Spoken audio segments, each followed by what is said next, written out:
Howdy, y'alls. I just was thinking I haven't posted anything or an update about my practice pipes that I got the new Little Mac valve for, and I had a really long practice session last night.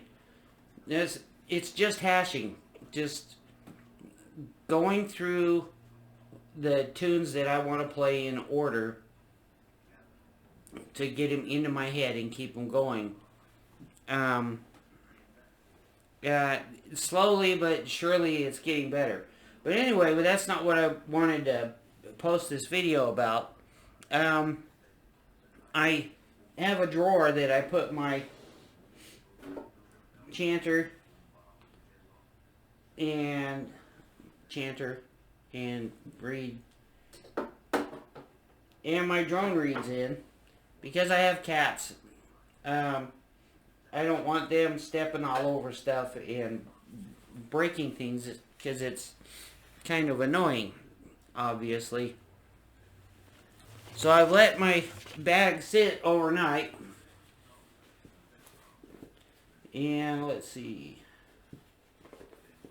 It's all dried out. Well, relatively speaking.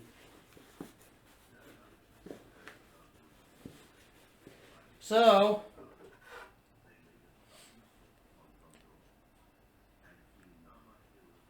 my tenor drone's a little bit loose. So, I'm just demonstrating how much easier these are to get up and running.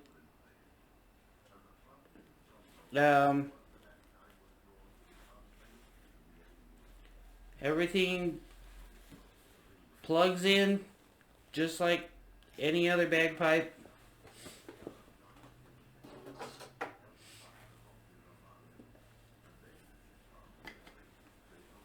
My cats are all staring at me. Not again. Put the chanter in.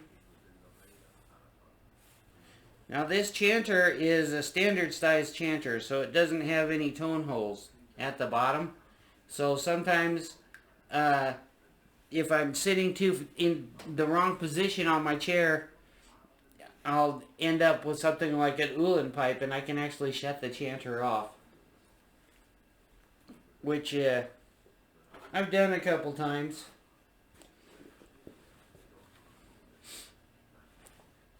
This is the base drone top. These are brass. The bag is plastic. Everything's plastic on this. I'm just kind of showing how easy it is to get these up and running. Now, all I'm doing is hashing. I'm not trying to demonstrate any skill or anything like that. So if I go into, if everything works good and everything sounds good, I'll just keep playing. But just so you know, when these pipes, they're like any other set of pipes. They warm up, they settle in, they're good for whatever is normal for that set of pipes. And then the drones start shutting off, especially if you have a plastic bagpipe bag like this. It's just a moisture thing. And I have noticed that with this Little Mac valve, I can play with more consistent pressure on the bag, which actually makes the playing time longer. And I don't know the physics behind it. It's just the reeds, the drone reeds stay good longer. And I think that the pressure keeps the moisture from condensing on the blades. I don't know. Somebody can figure that out. So anyway, these are stone cold, no air in the bag or anything, and just to show you how easy these are to get up and running. And they have a really small bag. You can take them with you anywhere you want.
you go.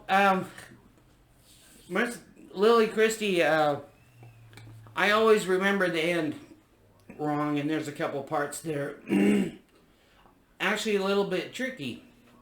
But anyway, I'm not trying to show off or anything like that. I'm showing off the practice pipes and how easy they light up. And you can see, it's hard for me to explain how much easier these are to play with a properly working blowpipe valve.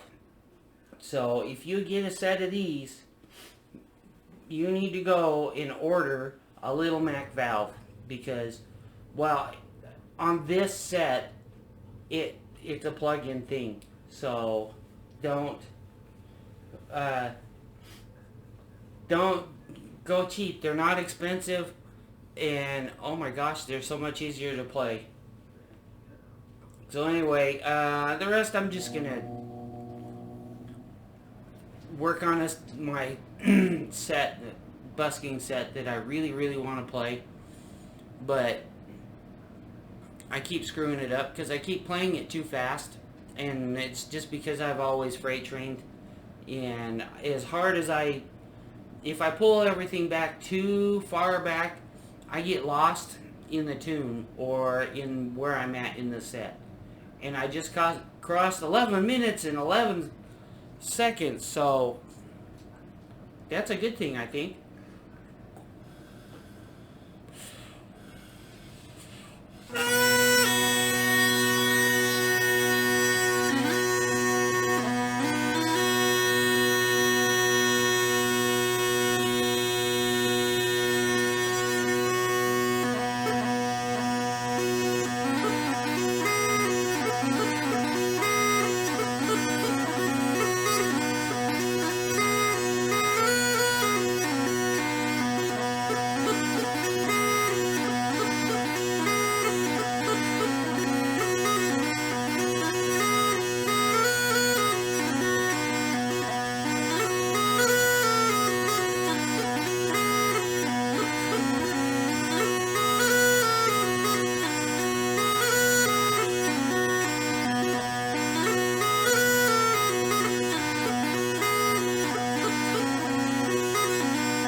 Okay, I'm cheating.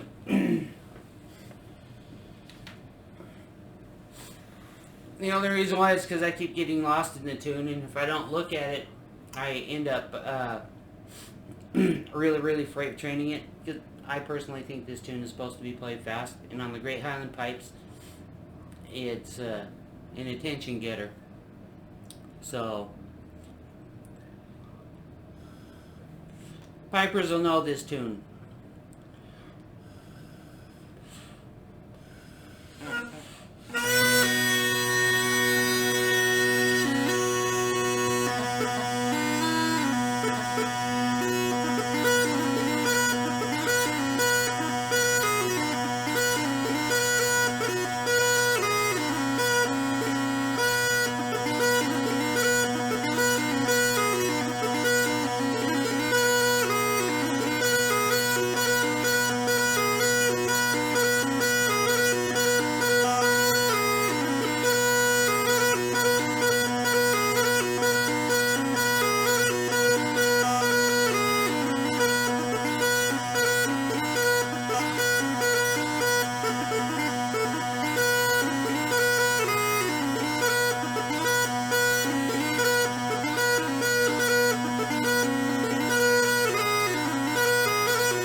So there you go.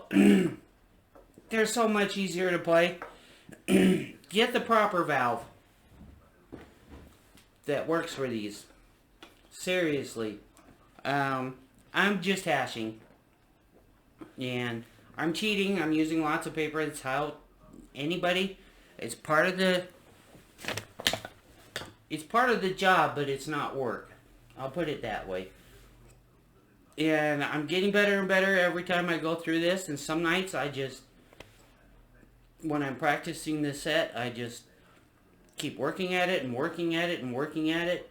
I have one tune today that it's the first time I've made it through. All the way through without any major screw-ups, that if I was in a busking situation, nobody would notice it. I notice it because I want to be perfect by my standards, and my standards are different than other piper standards.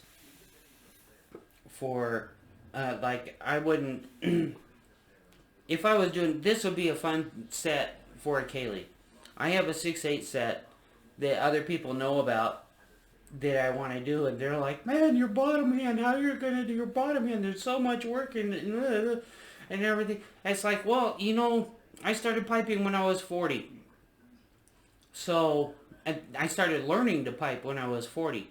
It was probably another 2 or 3 years before I started competing, and then I competed by myself without knowing anything. I just went to the Queen Mary, and the guy... the judge, his name was Black Bart, and I don't know if he's still alive. I haven't seen any posts from him or anything, but he and I he had a strong personality, and I was a new guy, but he was very helpful, because sometimes strong encouragement for a direction is really good, and I didn't take any offense with it, because he actually complimented me on a couple of other things, and I still have my competition sheet. Anyway, there it is. It's a long video. Thanks for watching. This is mainly about the Bagpipes Galore practice pipes and getting a proper blowpipe valve in them. I've done other videos on how to set them up and do everything like that. For the price, and for as long as I've had my pipes, I've never taken these busking, ever. So, I might do it someday when I feel more confident, because I get distracted. I'm going to have to be one of those silent types, because what happens is somebody starts talking to me. And it probably happens to a lot of piping buskers, is people, there's so many people that want to learn and they don't understand the amount of work that goes into it. So anyway, I'm rambling again, and thanks for watching, and I'm going to review this, and I am going to post it. And yeah, I've been wrestling with my cats today, okay? I'm part of the pride, let's see, and yeah, I got chewed up by the littlest cat is the most feisty one, and she wanted to play today, so I ended up having to throw a catnip mouse at her. And do you hear a little bell in the background maybe? That's Jules. He's a big old fat sumo cat that you usually see laying down in this chair. He's a good wrestler, and he loves to be hugged. He'd be the perfect little kid cat, because you can squeeze him like a sponge and he just eats it up. His name is Jules, and he's about 13, so I'm kind of sad because he won't be with me for very long. So anyway, there it is. Have a good day, and maybe I'll post later. I don't know. Today's kind of a down day. This is really weird. I'm really close to the end with my foot. I only have one last surgery, and then it'll all be done. And then I can go back to work. And then I don't know what I'm going to do for practice on the bagpipes. So, because I'm a workaholic. If I win the lottery, I'm in trouble, because I'm going to build a piping vault out of concrete, because it doesn't have to be made out of marble. but I want a concrete piping vault with room for people to listen. Kind of like a mini cathedral, a 3/4 size cathedral. All I want to do it for is bagpiping. Okay, that's just a weird one. But I'll also be doing some drag racing. So anyway, drag racing, working on my cars, this, that, and the other. Thanks for watching. Goodbye.